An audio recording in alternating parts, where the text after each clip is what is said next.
are listening to Rootbound, a podcast about plants for when you're stuck inside. Before we begin today's program, I would like to talk to you about spring. Spring is the season of love, flowers, and perhaps a little too much mud. In the dead of winter, what season do you look forward to? It's not autumn, certainly. Spring undeniably has the best equinox and is the only season predicted yearly by a rodent. So this year, remember spring, love, flowers, and a little bit too much mud.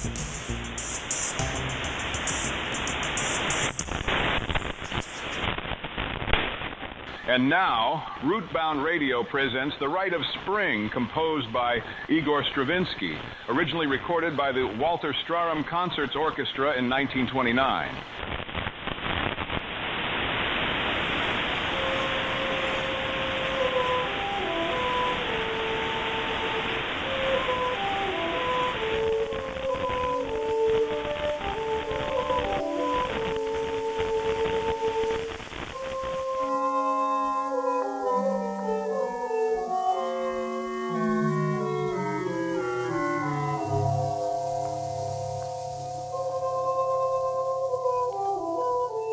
Thank you for listening to Rootbound. My name is Steve, and I host the show, and normally on Rootbound, I have a guest on the show. They tell me about a plant that's meaningful to them, and I do the same. But this is not a normal episode. This is the spring episode. It's the second spring episode we've done. If you want to listen to the first one, go on back a year. On the first spring episode, I started it by playing the Spring Concerto by Vivaldi, and this episode, as you can hear, I'm playing The Rite of Spring by Igor Stravinsky. And I think these are two very interesting and, as you can tell, entirely different takes on spring. Vivaldi is much more melodic and happy and bright and kind of has that traditional image of we think of spring. But with The Rite of Spring, there's a lot more chaos and tumult and competition and dissonance, and I think if you look at the way that plants are in the spring, you get a little bit of both worlds. The bright colors, the happy post-winter feeling that you get in spring, but also is the moment when there's lots of fierce competition and all the plants are struggling to come out of that winter dormancy. And so I think The Rite of Spring is also an appropriate classical music piece to listen to when thinking about spring. And let's just hear a little bit more of it right now.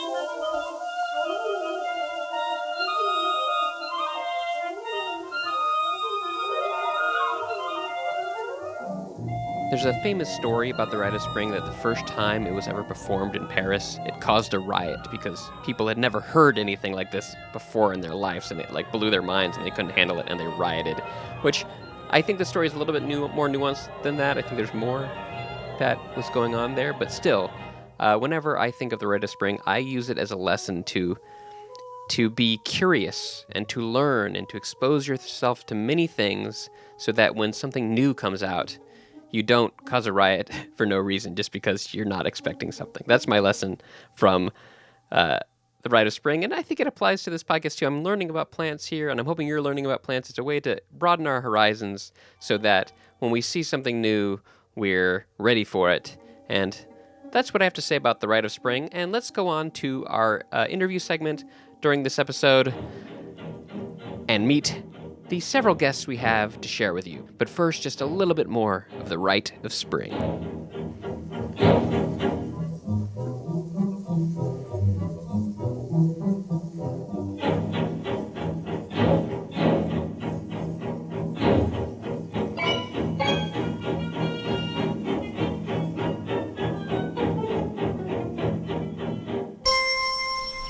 Hello, everybody. Welcome to the second spring episode of Rootbound. This is one of those special episodes where we don't talk about two plants. We talk about a season and plants in general. And if you've listened to one of these season episodes before, you know they're a little different. We don't just have one guest. We have multiple guests. And today we have two guests who probably do a lot of talking, but there's some other guests in the room. One you can probably hear now, which is Karla and I's daughter, who might add some some baby commentary in the background, and apologies if she gets a little too loud. We might have to stop down and jump back in because she's a baby. And she's here in the room. We also have Ollie, the dog, who is being very quiet on the floor here. They're probably not going to say much, but the guests who are going to talk probably more than those two guests are my wife Karla. Say hello. Hello. And Ashley Holmes. Hello. And audience, you remember Ashley from the very first episode of Rootbound. Original. Also co-host of The Watering Hole and the titular character in the YouTube channel Ashley and the Planet. That's correct. Yeah, so check out all those things, which is pretty cool. So yeah, we're going to talk about spring now and plants.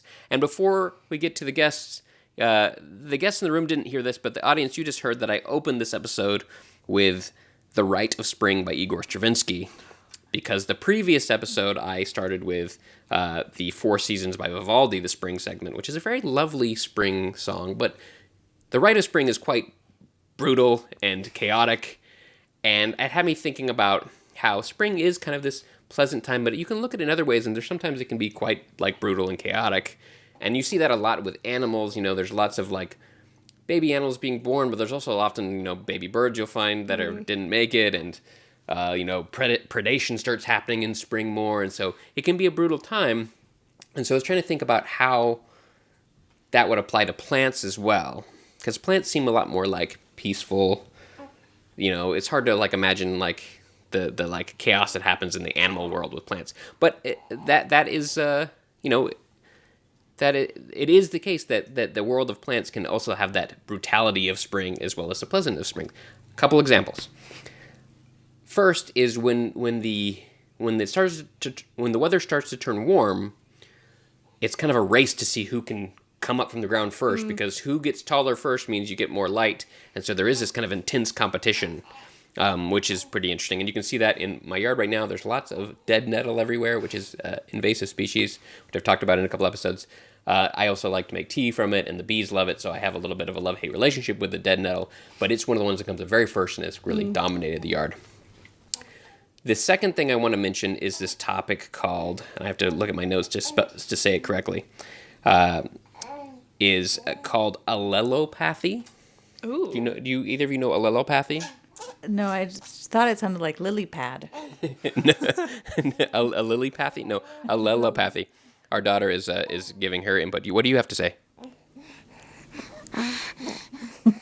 Wow. I didn't even think of that. Yes, sucking on your fingers is a quite the statement on allelopathy.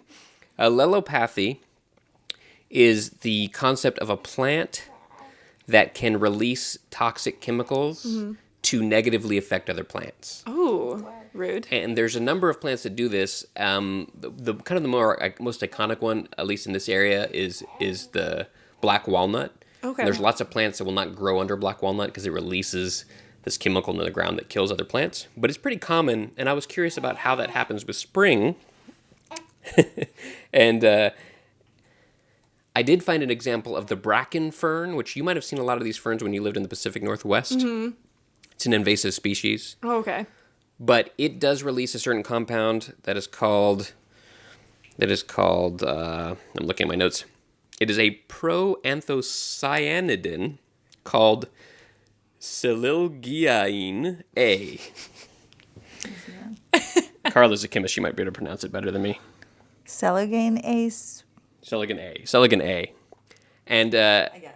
And it is an allelopathic compound, so it negatively affects other plants. And the interesting thing about the bracken fern, and I think there's other allelopathic plants that are like this, is that it times its release for when it's relevant. And because this is like a global weed, depending on where it's growing, it will release those compounds at different times. So like in tropical areas, it kind of just releases them all the time. But in the Pacific Northwest, I found a specific example. It waits until the thaw starts to happen, and then it starts releasing. So the seeds that fall around the fern don't get a chance to germinate. Yeah. So it's the spring competition by poisoning the things around it, essentially. Yeah. Man, I bet I probably saw a lot of those ferns, and I just thought, what a pretty fern. I didn't realize that it was trying to get rid of all the other ones. Yeah. That's crazy. Yeah. Another weird thing I found about this compound Celigan A is apparently it tastes very sweet. Oh. And people have explored it as being like some kind of alternative sweetener to sugar. Because I guess it's not really that toxic, particularly to humans, but also I think it's not really super toxic in the traditional sense. It just like inhibits the growth, just like if you were like, I think, to cover anything in a bunch of sugar or something. I don't know. Apparently it's not like we can eat it. And so there's traditional use of ferns in, I think, Indonesia that have a similar compound that are used like in tea, and it kind of makes a sweet tea. So that's pretty interesting. That's crazy. Anyway, that's what I have to say about spring. Carla looks confused. She doesn't believe you. No, I'm just wondering if there have been any studies on whether it inhibits any growth in humans as well. Good question. I have no answer to that. Ashley, what do you have to say about spring and plants? Oh gosh. Well, I was just telling Steve really briefly. You asked me to do the spring one, but spring has notoriously been my least favorite season. Interesting. Until recently. Okay. And I think growing up, so I was listening to your first spring episode, and a lot of you on the episode had not really experienced like a full spring. You grew up in warmer climates. Yes. I grew up in upstate New York, so spring is kind of old news to me. Sure, yeah. We got spring all the time, and I just remember, at least as a kid, it just meant things were really muddy, and I didn't necessarily like being like when I wanted to play outside. I wanted it to either be warm. I didn't like the in between. Spring was always one of my least favorite seasons. Yeah, the muddy season. Right? It was just muddy, and like I didn't care about plants when I was little. Like I didn't care about things blooming. There's just like compacted snow in places, I'm sure. Yeah, and especially dirty like snow. we walk to school and it's just dirty mounds of snow. So Yeah. like it wasn't Okay, my sure. favorite. However, the last 2 springs I've spent in Washington State in Seattle, and like they do have spring, but like things are pretty green year round. So I think now that I'm back on the East Coast and experienced a lot of gray, a lot of dead, whereas in Washington things are green pretty year round. You do get new growth. I'm now excited about like color coming back and like for things to be blooming again. So I think I definitely missed out on that the last 2 years. So I'm actually like kind of excited for this spring. Wonderful. That and being in DC and with the cherry blossoms and everything, I'm like, okay, I guess I can get excited about flowers and stuff again. But yeah, so I'm excited for spring this year. Well, it is full on spring now, and we did take our daughter out to the cherry blossoms, so she saw her first cherry blossoms, and it is a really amazing thing. The cherry blossoms. If you haven't been to DC, audience, I know a lot of you audience live in the area, but Washington DC has this famous cherry blossoms that surround the tidal basin, kind of right in the down in DC proper, that were planted. It was like over 100 years ago. I think it's pushing 120 years almost. Something like that. Wait, Karla has something to say. I think it was 1912 when they were originally gifted by the Japanese, mayor of Tokyo, I think, the original cherry blossoms. Very interesting. So yeah, that's like 111 years. Is that the math right? I think. Yeah. So so there, some of them look quite old, and they've been propagating some. There's some younger ones and stuff like that, but cherry blossoms all blossom at the same time, which is a very amazing thing to see if you've never seen cherry blossoms. Try to find some. They grow in a lot of places. Yeah. They're kind of something that's cultivated for this specific effect of them blooming all over the place. Yes. I think you were going to talk about cherry blossoms. Well, yes, actually. So that was the one topic I wanted to cover. As Ashley was mentioning, like after the gray deadness of winter, it's nice because it gets cozy in winter and you're like, oh, yay, hot chocolate and all of that. But then after a couple of months of that. Oh, she's laughing. Yeah, our little daughter's laughing. After a couple of months of like gray and snow or rain and cold, you're pretty much starved for color. So having something like as spectacular as the cherry blossoms marking the beginning of spring is so cool. But I feel like everyone here in DC and in other places has been really probably just bored of maybe cherry blossoms talk. So I wanted to cover a different type of blossom. Plot twist. In Mexico City, there also at the beginning of the 20th century, there was some talk of getting cherry blossoms to be planted throughout the city, kind of in the same vein of like showing friendship between like Japan and another country. So here in DC, it would be Japan and the US. And in Mexico City, it was like showing the friendship between Japan and Mexico. But the botanical expert in Mexico City, who was sent over from Japan, was like, they're not going to grow here. Like, I'm sorry, but the cherry blossoms are not going to grow here.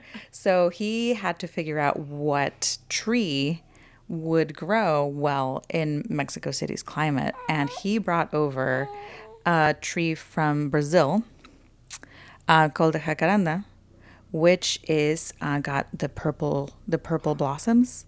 So they were planted all over Mexico City, but primarily in the beginning in Chapultepec Castle and Chapultepec Park. So it's like the imperial castle built by the invading Habsburgs in Mexico City once upon a time. So it's like a very classical Mexico City architecture, that castle. And then it's like a huge forest, kind of like Central Park in New York. Maybe it's a little bit bigger.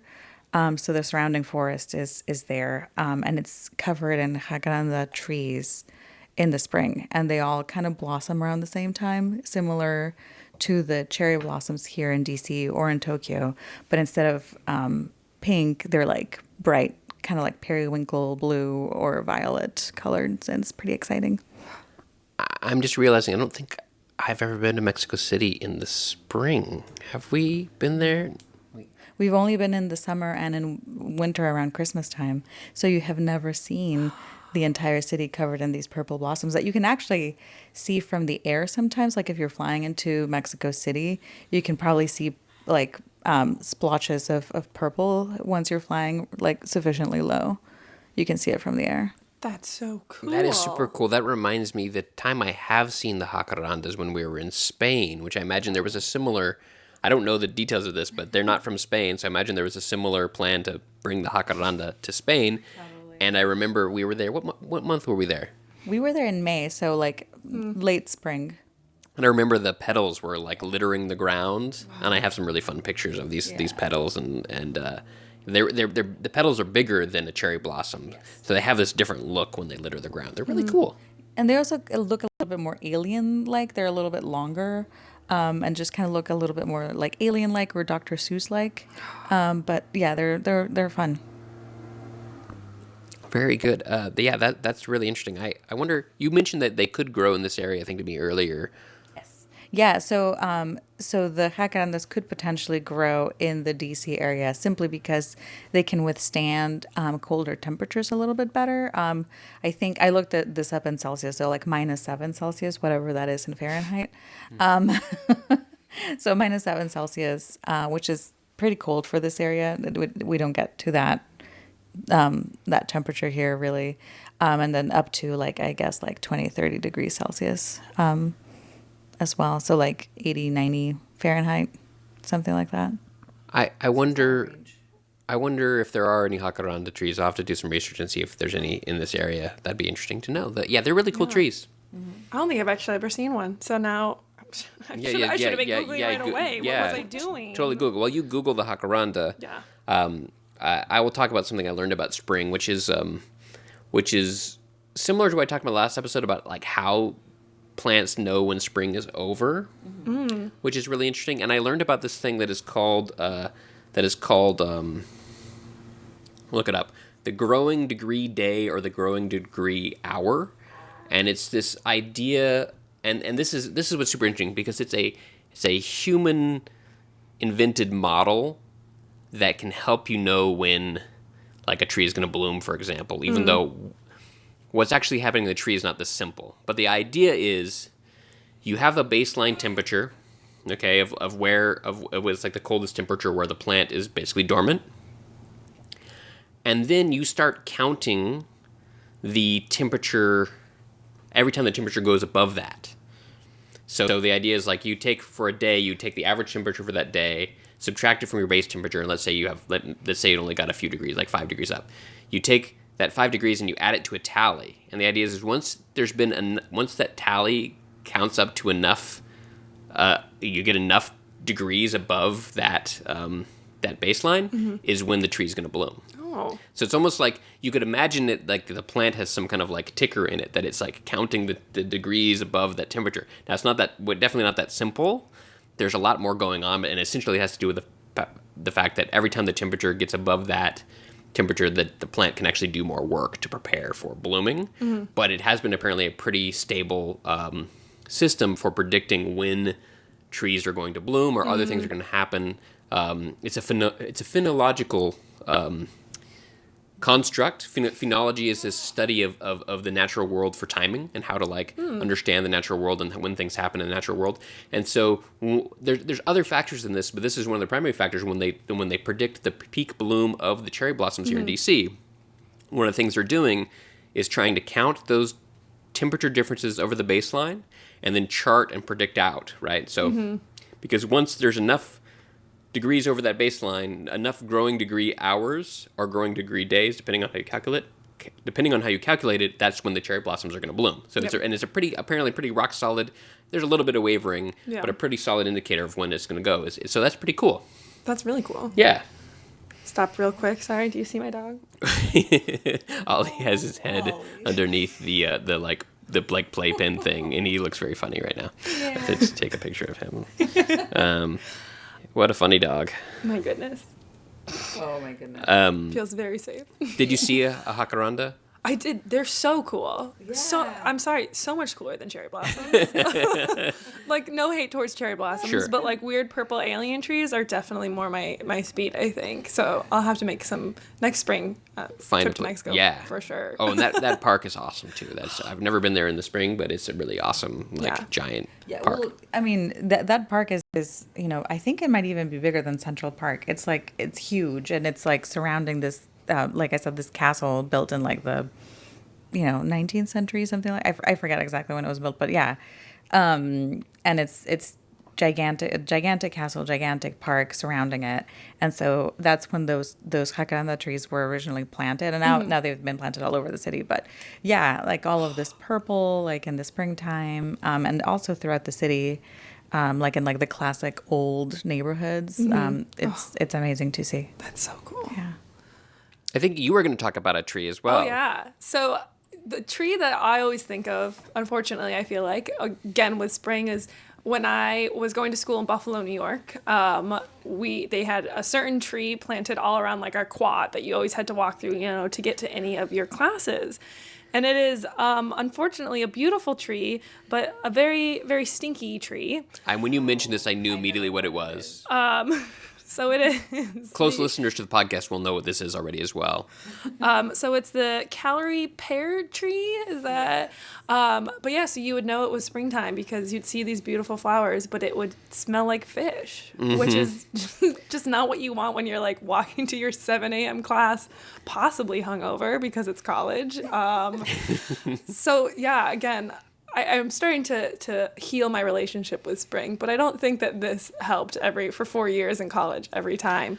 They're, again, beautiful, but they smell so bad. Well, the calorie pear, or in this case, probably the Bradford pear or a Bradford pear hybrid with something else. Yeah. Actually ties into two of the concept we talked about already. One, as far as that competition in spring, and whatever plant gets there first kind of has an advantage, and the Bradford pear is like probably the first to blossom, right? Before anything else. I always remember there was also snow on the ground usually. Yeah. I feel like still it was also Buffalo, so there's always snow on the Sure. ground. But yeah, they would, yeah. And then the other thing about them is, they are an invasive tree. And we talked about this in the episode about the Bradford pear with Dr. Vikram Baliga, the plant professor, who has a very strong negative feelings about the Bradford pear. And lots of people do. It has just taken over. It's just a kind of a bad tree that, it's got pretty flowers, really pretty flowers. But there's just so many other pretty flowers out there. Like the jacaranda. Yeah. It smells so bad. Yeah. The calorie pear or the Bradford pear smells so bad. Yeah. Yeah. It's not good. Not a good choice. Yeah. No one thought that through. And then the other thing that brings up is that growing degree days or hours. The Bradford pear must have a very short. Yeah. It must meet a very short number of degrees above its baseline before it need a blossoms lot. because it does it very quickly. Just to call back to a couple other episodes, it was brought into the United States by this guy named Meyer. He was a fruit explorer. We talked about that in just the last episode. And he's also the guy who brought the Meyer lemon to the United States. And he brought a lot of other stuff. But then yeah, the history of the Bradford pear. Listen to the Bradford pear episode. We go into it pretty in depth. It's a weird story of like bringing plants from other places and deciding it's a good tree and then realizing, oh no, this is not a good tree. I think that happens so many times throughout just the history of the natural world and human interactions. Yeah. Although, I mean, the tree, poor tree, it's not like it's a bad tree. It's just, it's not a good tree for this climate. It shouldn't be here. Yeah. And then also just the way that it was like selectively bred for certain characteristics that are good on paper, but ended up not being so good. It's more of a story of like hubris. And humans do that so much. We're like, let's do this thing, and this is a great idea. And then like, oh no, this is not a good thing. Right? Yeah. All the time. What was I going to say about this tree? About it being stinky? Oh. I lost my train of thought. It does remind me a little bit of the starlings, which I think you've mentioned on your podcast before, how they were brought in. Yeah. Because what was the story with the starlings? Oh yeah, so back in probably like the 1800s, somebody decided that they wanted to populate all of Central Park in New York City with all of the birds mentioned in Shakespeare. And so European starlings are in fact European, but they were brought over along with, I think house sparrows might also, they're definitely invasive, but I don't know if they were one of the ones that was specifically brought over. But yeah, so they brought over all these birds that then became incredibly invasive, and you can see them all over the place. But with like anything that's invasive, especially when it's humans who like caused the problem, it's always such like I don't know, I always feel so bad because it's not their fault. They're just adapting to, what they have to adapt to.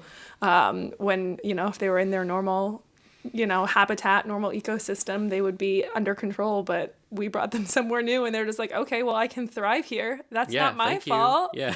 I'm just thriving. But yeah, I find European starlings to be actually incredibly beautiful. So they're like iridescent and shiny and cool. And did you see that one video of it mimicking human sounds perfectly? No. And like, oh my, I'll have to send it to you. That is amazing. Yeah, apparently starlings are really good mimics. It's just that they have their own like internal culture, and so they don't end up mimicking other sounds as much as even a mockingbird, but they're way better than a mockingbird. They actually can talk. And there's this really funny video, which maybe I'll play a little clip at the end of this, even though it's not plant related, but we have Ashley here who hosts the Watering Hole, which is about animals. I always have to bring in the animals. That's fine. Where it's making these sounds and it's repeating the human, and then it makes just a spot on R2D2 impression. Oh. It is amazing. That's fantastic. Yeah. So it's like they're really good mimics, but they just don't mimic very often because they're often just around each other. I think the reference in Shakespeare references the fact that they're mimics, actually. It might be. I should check into that. Yeah. That would make sense. Yeah. I didn't realize that part. That's cool. I'll maybe try to find that as well. Well, that was a tangent about birds. I always love a tangent about birds, though. Yeah. I mean, they're very related to spring, Mm-hmm. So it fits in. I was just thinking, though, the guy who decided to bring the birds into Central Park, did he not realize birds flew? The amount of times people bring animals somewhere and like don't like the whole like I don't want to bring in cane toads, but like they brought in cane toads to get in Australia to get rid of an insect, and then the insect ended up, when it grew older, when it developed, it flew, and cane toads don't, so it couldn't. Anyway, that's a whole nother story that hopefully if you turn into the Watering Hole, we're gonna cover cane toads hopefully soon. But go ahead, Steve. I would say two kind of related things, because this is kind of tying back into the plant things. One is the Bradford pear is a similar story, which we covered in that episode, but I'll just reiterate it here in case you haven't heard it before. And I think I understand it a little bit better now after I've digested it, is that the Bradford pear was cultivated to be this specific tree with these specific qualities, but because it was a hybrid, often hybrids are sterile. So the idea is, this is a great tree, you can plant this in your yard, and it's not going to spread. But that is not what has happened. Clearly it spread a lot. But what really happened is that, yes, the Bradford pear, the cultivar of the Bradford pear is sterile. If you have two Bradford pears next to each other, they will not pollinate each other. But what happened is, when the Bradford pear became popular, people started making other calorie pear hybrids, slightly different cultivars. And if you have two of those near each other, they will cross-pollinate. And now we have this like world where we have like all these different crosses of the calorie and Bradford pear, because the Bradford pear became popular. And so then it got out of control. And yeah, birds eat the little pears. The seeds spread all over the place. Yeah. And, if you look out, you see any kind of like along the road at the right time of spring, and any white you see is all the Bradford pear. Yeah. There's a bunch of trees outside my apartment building that they bloomed a couple weeks ago and then they died because it got too cold again. But I haven't smelled them because I don't know what kind of trees they are, but there's definitely a chance that they're Bradford pears. Probably. If they were white and it was a little while ago, they probably were. Yeah, they're also right next to like where the trash is, so maybe that was strategic. They're like, we'll just put the stinky trees right here and no one will care. They'll just look beautiful. And this is not necessarily an exactly spring thing. I feel like we've gotten a little bit off of spring, but that's okay. We'll wrap up here in a second. But the one thing I learned about allelopathy, this idea of like plants putting toxins into the soil related to invasives, is that the idea is that when a plant is in its native habitat, all of the other plants have kind of gotten used to the allelopathic chemicals of the plants around it. Mm-hmm.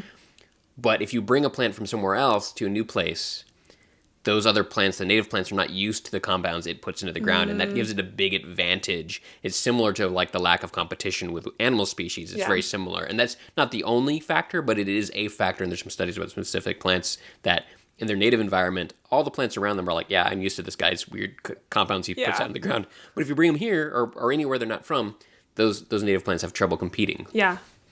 They're not quite adapted to that. They're like, whoa, this is new, and I have not developed any kind of defense against it. Yeah, definitely a problem. Do we have anything else to say about spring, Karla? Just that I love it. And then I'm starting to.